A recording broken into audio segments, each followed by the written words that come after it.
Olá, bem-vindos aos 10 dias de oração. O material está lindo, riquíssimo e tudo para a honra e glória do Senhor. O que o Senhor mais deseja é edificar a nossa casa, porque Ele deseja habitar conosco. E para começarmos esse momento de dedicação ao Senhor, de reflexão dos valores da nossa família, hoje temos para trazer para nós a palavra o pastor Romualdo Larroca. Pastor, que o Senhor nos ilumine, que o Senhor traga para nós a palavra do Senhor nessa manhã, enriquecendo nossos lares. Que Deus lhe abençoe. Olá, queridos irmãos e amigos que estamos participando do programa especial dos 10 dias de oração. Ellen White nos diz que a oração é um meio estabelecido pelo céu para se obter êxito. A oração é o meio estabelecido pelo céu para se obter sucesso. Por isso a igreja está programando esses 10 dias para que nós possamos dedicar tempo à oração, mas a oração intencional. E é sobre isso que quero falar nesse momento, sobre os 10 dias de oração. Nesta revista, nós vamos falar sobre as famílias, não é? Fiéis até o fim. E vamos abordar temas como religiosidade, vamos falar sobre a família em adoração, o culto familiar, a saúde da família, vamos falar sobre discipulado em família, finanças da família, generosidade, reavivamento e esperança para a família. Serão os temas abordados e se você não tem essa revista, procure por alguém que a tenha e faça uso dela, junto com a sua família, estudando os temas propostos. Mas por que a igreja trabalha no início de cada ano os 10 dias de oração? Você se lembra que Jesus, quando esteve aqui nesse mundo, após a sua ressurreição na Páscoa, ele passou 40 dias com os seus apóstolos, com os seus discípulos, possivelmente dando instruções, animando, encorajando. E finalmente Jesus ascendeu ao céu. E depois os discípulos passaram mais 10 dias até o Pentecostes. E esses dias eles foram passados no cenáculo. E ali no cenáculo os discípulos estavam orando, mas orando por alguma razão especial, por um motivo especial. E é sobre isso então que vamos meditar nesta oportunidade. Bem, Martinho Lutero já dizia, se você não quer ter um encontro com o diabo durante o dia, encontre-se com Deus antes do amanhecer. E ele ainda recomendou, não veja a face do dia sem antes ver a face de Deus. Os 10 dias de oração. Quando Jesus estava ali, naquele momento da ascensão, juntamente com seus discípulos, no livro de Atos, capítulo 1, especialmente o versículo 4 e o versículo 5, Jesus fez uma promessa muito importante e impactante para aqueles discípulos. Qual foi a promessa?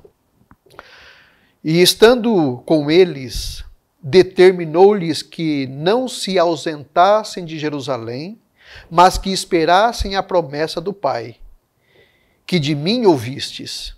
Porque, na verdade, João batizou com água, mas vós sereis batizados com o Espírito Santo não muito depois desses dias.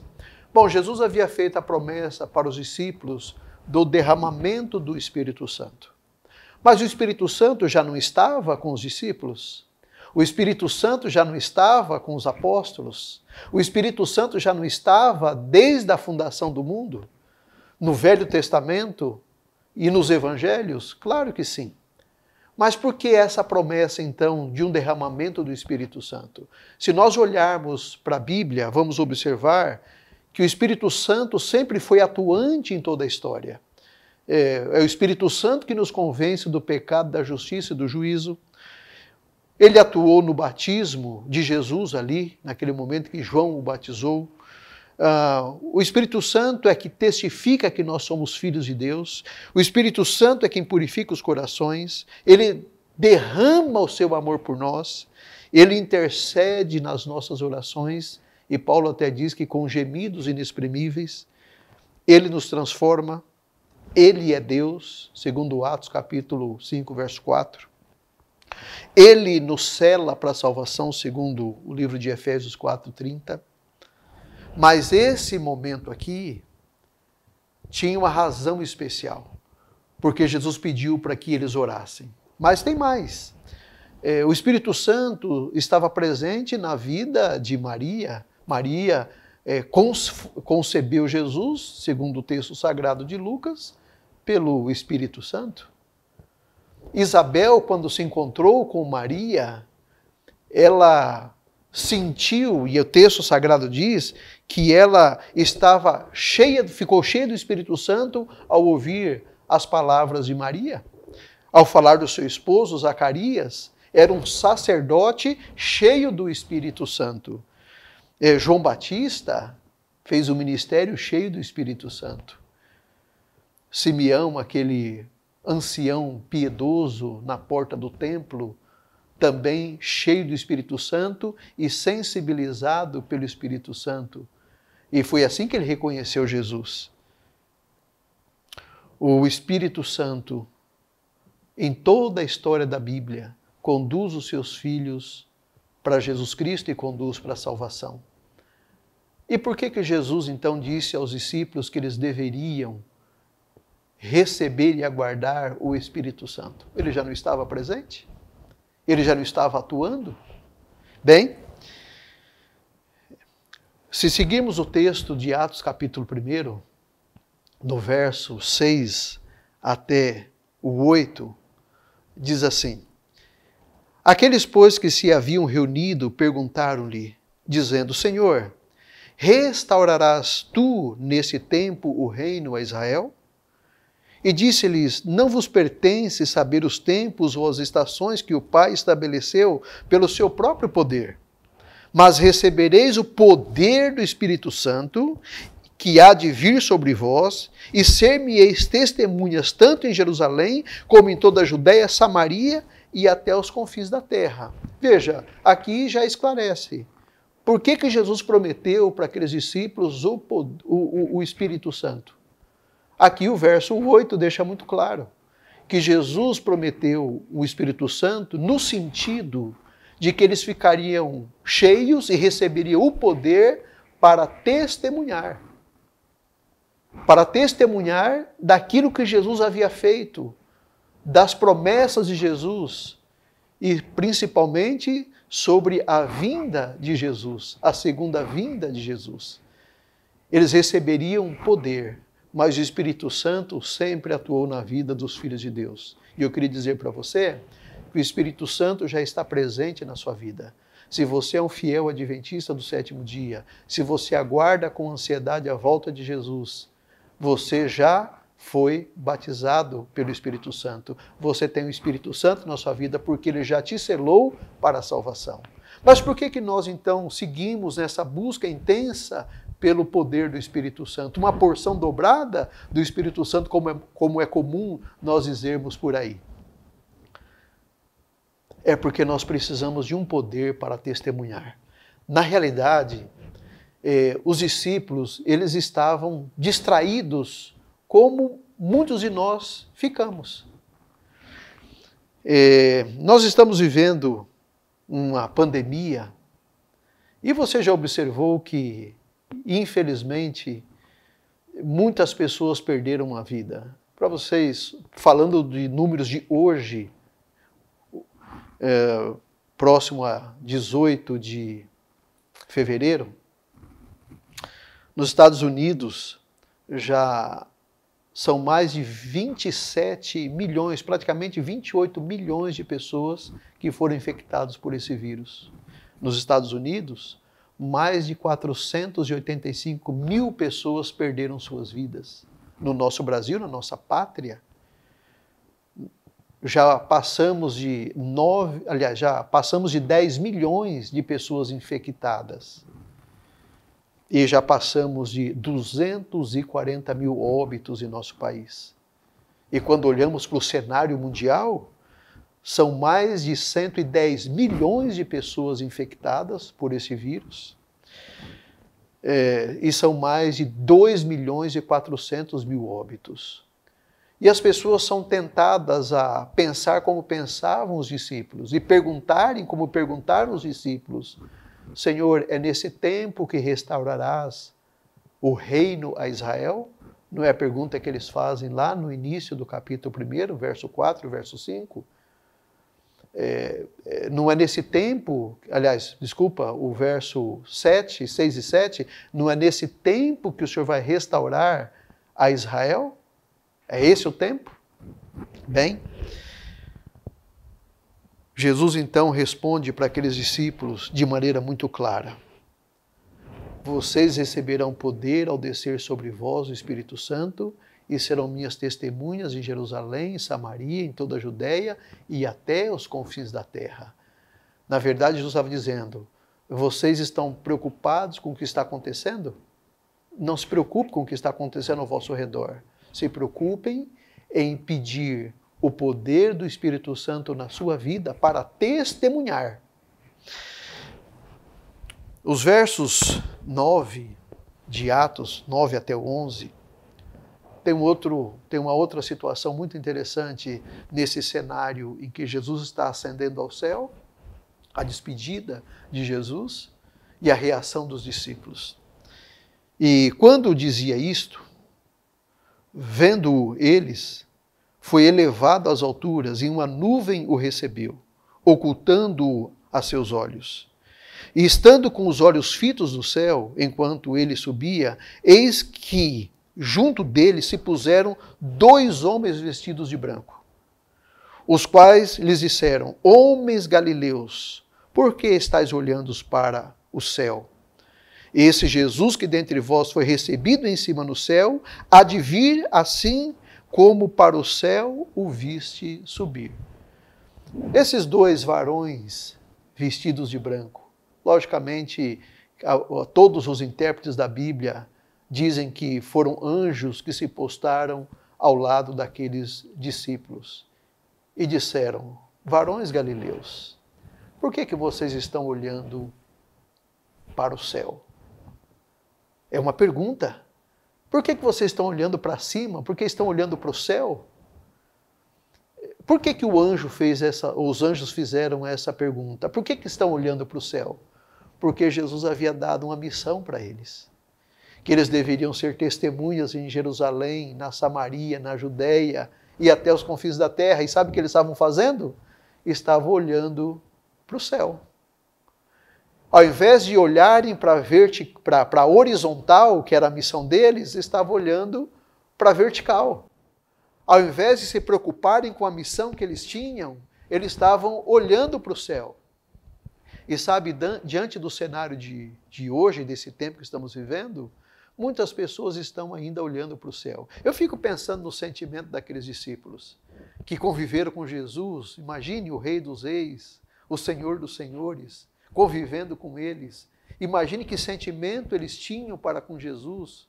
Imagine tudo aquilo que eles presenciaram diante de Jesus e agora estão vendo Jesus subindo ao céu.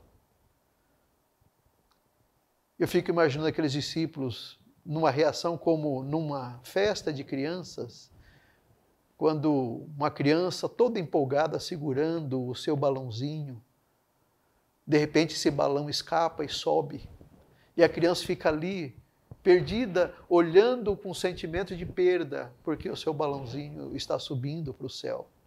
Ou como aquele garoto que está soltando uma pipa, e de repente ele vê a linha da sua pipa sendo cortada e sua pipa indo embora. Um sentimento de perda. Eu fico pensando que o sentimento dos discípulos era muito semelhante. Um sentimento de perda. Eles haviam perdido o mestre dos mestres, o seu melhor amigo, indo embora. Um sentimento de perda. E, na verdade, os anjos chegaram e disseram, por que estão olhando para o alto? Por que vocês estão vasculhando o céu quando na verdade vocês têm que vasculhar a terra. Vocês não têm que ficar olhando para cima, olhem para baixo, olhem para a terra, e aqui está a missão de vocês.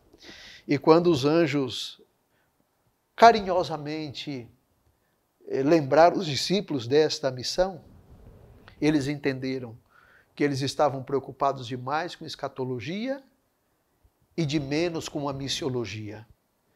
E é o que eu percebo acontecendo hoje. Muita gente preocupada com a escatologia e se esquecendo da missiologia. Muita gente só estudando e vasculhando o escatom, os últimos acontecimentos da história, e se esquecendo de que nós precisamos ainda receber o poder do Espírito Santo para testemunhar. E isso é missiologia.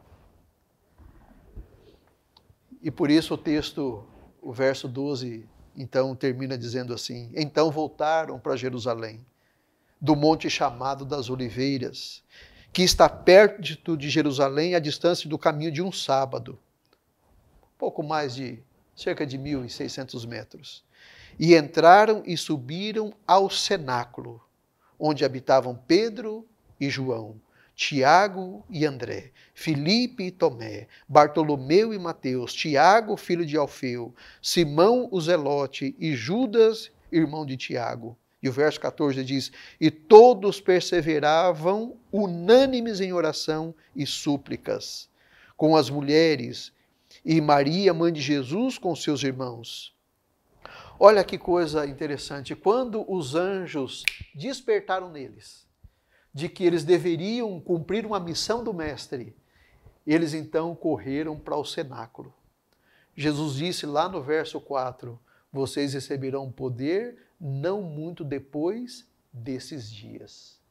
Então os discípulos foram para o cenáculo e estavam orando. Agora, algumas curiosidades do verso 12. A primeira curiosidade é que a sequência dos nomes é completamente diferente de todas as listas dos nomes dos discípulos que nós encontramos em Mateus, Marcos e Lucas. É uma lista diferente. A lista que você conhece normalmente é assim, ó: Pedro, André, Tiago e João. Tem até a musiquinha das crianças, né? Pedro, André, Tiago e João no barquinho. Aqui já está diferente. A lista é diferente. A lista apresenta Pedro e João. A lista apresenta Tiago e André, Filipe, Tomé, Bartolomeu e Mateus. A lista, ela mudou por completo. E agora, esses discípulos descem correndo do Monte das Oliveiras e vão para o cenáculo, e ali eles começam a orar pedindo a Deus que então cumpra a sua promessa do derramamento do Espírito Santo para testemunhar. E eles oraram. Interessante que nós vemos no livro de Atos, no capítulo 1, três combinações importantes para o derramamento do Espírito Santo, para testemunhar. Primeiro, adoração. Você observa que eles estavam todos os dias no templo, todos os dias orando, todos os dias adorando, adoração no templo. A segunda combinação, a oração, então. Oração, orar. Logicamente que nós oramos por muitas coisas. Nós oramos por muitas necessidades e devemos continuar orando. Mas o texto diz que eles estavam unânimes em oração. Unânimes. Pedindo uma única coisa. Aliás, você sabe que na Bíblia tem duas palavras que aparecem poucas vezes. Unidos e unânimes. A palavra unidos no grego é proskleromai. O que é estar unido em oração? Estar unido em oração, meu irmão querido, é quando vocês se reúnem como membros, como família, e vocês se juntam para orar.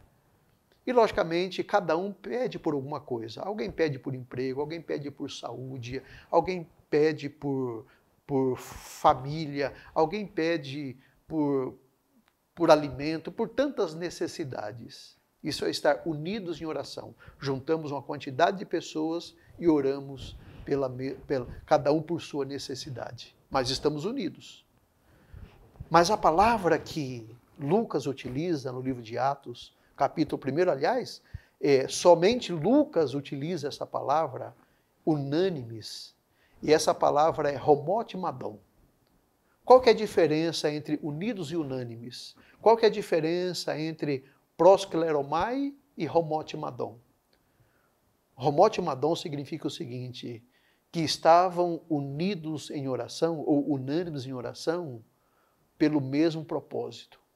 Estavam juntos, várias pessoas, mas todos pedindo a mesma coisa. Já não é mais unidos, pedindo por família, por emprego, por trabalho, por necessidades da vida. Eles estavam unânimes, homot madon, o mesmo objetivo, o mesmo pedido.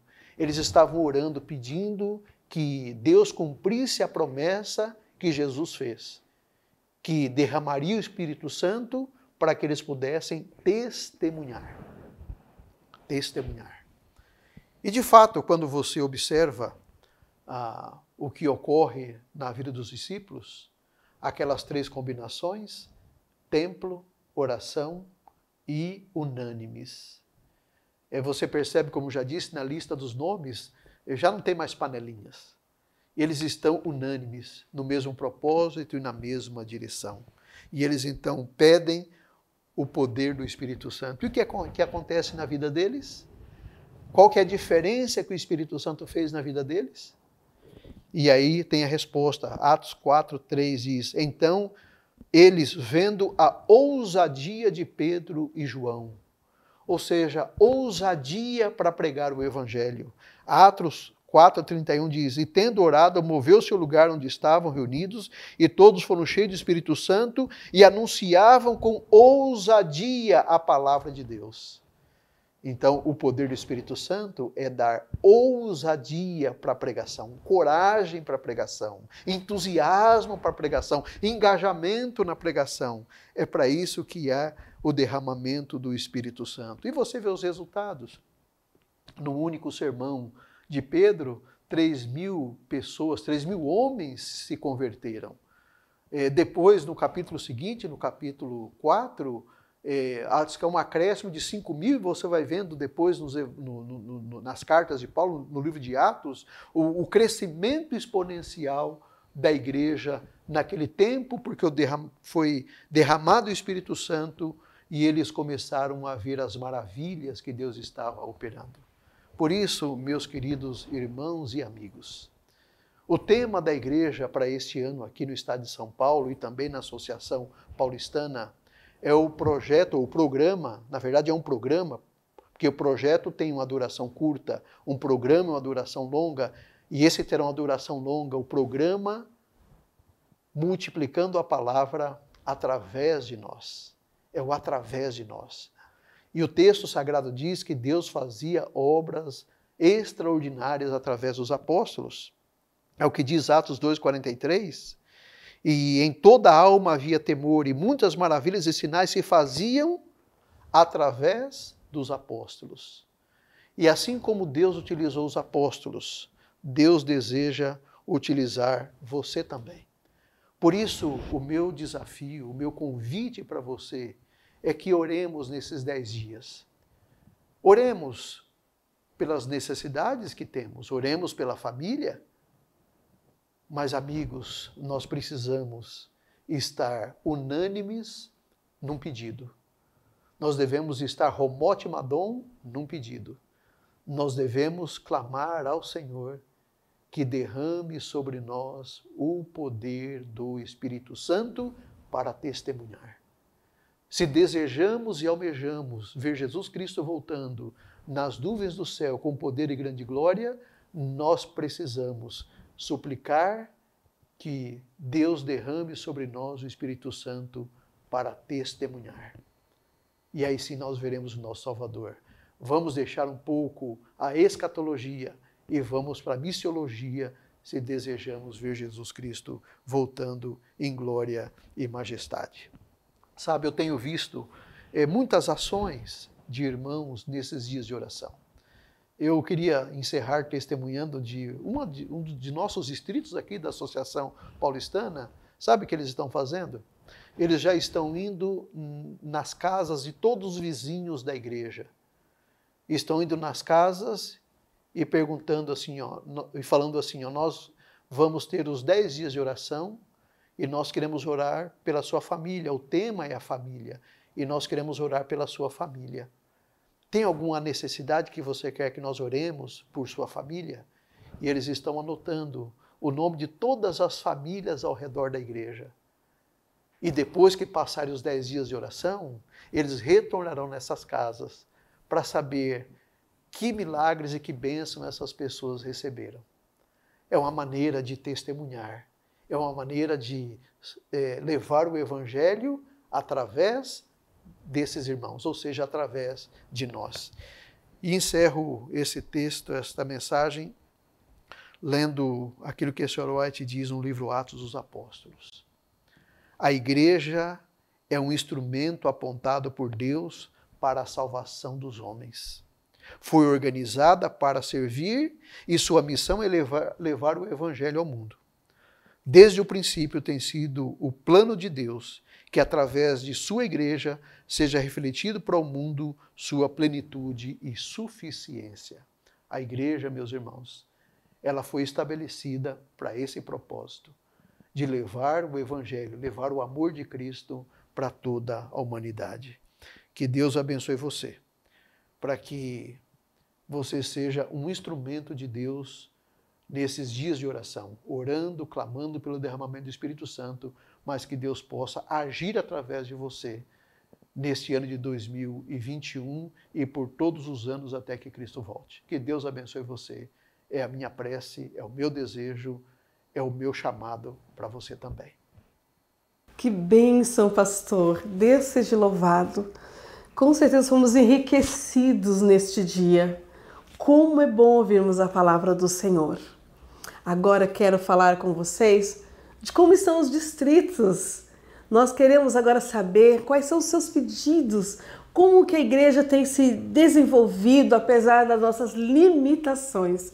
E hoje nós queremos convidar alguns pastores para falar para nós um pouquinho de como as coisas estão por lá. Vamos ver? Meu nome é Douglas Silva e o meu sinal é este. Eu sou pastor do Espaço Comunidade Surda que fica no distrito da Central Paulistana.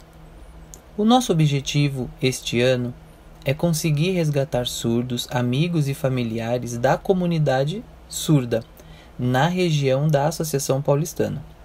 E este ano de 2021 nós queremos alcançar o nosso objetivo, que é conseguir 40 surdos e familiares para estudar a Bíblia. Nós acreditamos que Deus vai abençoar o nosso projeto e vamos conseguir alcançar esse objetivo. Também outro projeto que nós temos é o projeto da distribuição do livro missionário em Libras. Também queremos fazer feira de saúde, participar dos 10 dias de oração da Missão Caleb, entre outros projetos da igreja e do nosso espaço. Então este ano nós estamos bem animados com o nosso trabalho e tentando alcançar os nossos objetivos, porque nós queremos que as pessoas entreguem as suas vidas nas mãos de Deus. Nós queremos pedir para que vocês orem, em especial, pelos nossos projetos deste ano. Eu tenho certeza que Deus vai nos abençoar, pois muita oração tem muito poder e vamos conseguir. Agradecemos a todos vocês. Tchau. Olá, queridos. Sou o pastor Israel. E durante esses 10 dias temos intercedido em favor dos amigos de nossa igreja, de pessoas que queremos ganhar para o reino de Deus. E nós temos 3 grandes desafios esse ano no distrito de Mairinque. O primeiro deles é trabalhar para que nós possamos reavivar a igreja para receber o batismo do Espírito Santo. Queremos também que Deus possa operar poderosamente nos evangelismos que iremos desenvolver nesse distrito. E pedimos para que Deus possa enviar recursos financeiros para terminarmos a construção da igreja de alumínio, terminarmos a reforma da igreja central de Mairinque e iniciarmos a construção da igreja de Jardim Vitória, Mairinque, para que o nome de Deus possa ser honrado e glorificado. Conto o coração de cada um de vocês. Amém. Olá, meu nome é Maurício, eu sou pastor do distrito de Vila Airosa e quero conclamar os meus irmãos para orarem nesses 10 dias de oração pela fidelidade da igreja e por também alcançar pessoas para Jesus Cristo. Fidelidade e pregação do Evangelho para que haja batismo dos distritos. Esses são os temas mais importantes que nós devemos nos preocupar. Então que nesses 10 dias possamos nos concentrar neste projeto, para a fidelidade, para que você cresça e para também que você possa pregar o Evangelho para as outras pessoas e também crescer nesse sentido. Deus abençoe e que possamos orar por esses 2 projetos da igreja. Deus abençoe a todos. Agora nós queremos ter um momento de reflexão sobre os 10 dias de oração e uma oração de intercessão por toda a paulistana. E quem trará esse momento para nós é o pastor Vicente. Que Deus te abençoe. Olá, tudo bem com você? É uma alegria muito grande poder participar com você nesses 10 dias de oração. Uma programação muito especial. Eu fiquei responsável aqui por falar de um tema muito importante. Qual é a primeira prioridade para os pais no lar? Nós sabemos que o plano original de Deus foi que ao criar este mundo, ao criar Adão e Eva, os nossos primeiros pais, que eles crescessem, multiplicassem e enchessem a terra. Mas, infelizmente, o pecado ele trouxe tanta dor, tanto sofrimento. O plano original de Deus era que o homem fosse santo, perfeito, equilibrado em todos os aspectos, físico, emocional, espiritual e também, vamos acrescentar aqui, socialmente. Mas o pecado trouxe tudo isso de ruim.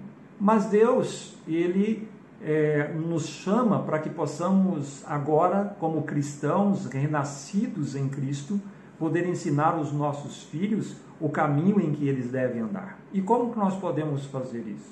Ensinar os caminhos de Cristo para os nossos filhos é uma tarefa, é uma responsabilidade muito grande, mas acima da responsabilidade também é um privilégio. Este grande privilégio que Deus nos deu, não é? Ensinar os preceitos pelo exemplo. Eu quero ler aqui um texto de Ellen White que diz assim: os pais devem demorar-se mais no lar.